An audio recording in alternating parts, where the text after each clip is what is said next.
పాల క్యాన్లు సడకు మీద పెట్టి పాడి రైతులు అంతా ఇట్లా రోడ్డు మీద సాలుపూత నిలబడి మదర్ డైరీ డౌన్ డౌన్ పాడి రైతుల ఐక్యత వర్ధిల్లాలని ఇట్లా నినాదాలు ఎత్తుకుంటుర్రు.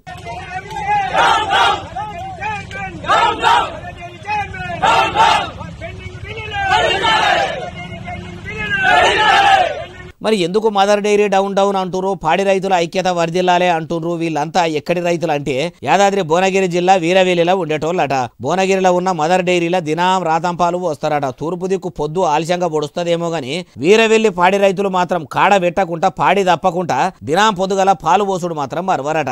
అయితే ఇట్లా దినం పోస్తుంటే రాను రాను రాజుగుర్రం గాడిది కాదు కంచరి గాడిది అయిందన్నట్టు మదర్ డైరీ కంపెనీ వాళ్ళు దినానికింత దిగజారిపోయి అసలు పాడి రైతులకు పాల పైసలు ఇచ్చుడే బంధు పెట్టిరట. మీరు మాకు పైకం ఇయ్యకుంటే మా బర్లకు ఆవులకు దాని ఎట్లా తెచ్చుకోవాలి, అవిట్లను ఎట్లా సాది సంభాలించుకోవాలి? 1 లక్షనో 2 లక్షలో అనుకుంటే ఏమో అనుకోవచ్చు కానీ అక్షరాల 24 లక్షల రూపాయలు మీ కింద పెట్టుకుంటే ఎట్లా అని ఏం తక్కువ 120 మంది దాకా రైతులు ఇట్లా భువనగిరి సడకు మీద సమరం చేస్తుంటే అడగోలుగా ట్రాఫిక్ జామ్ అయింది. అరే వ్యవసాయం చేసే రైతులకు బోనస్ పైకం ఇయ్యక యాళ్లకు ఒడ్లు కొనక సర్కార్ అట్లాగం చేస్తుంటే పాడి రైతులకు పాల పైసలు ఇయ్యక ఇట్లా మదర్ డైరీలు ఆగం చేసుడేంది?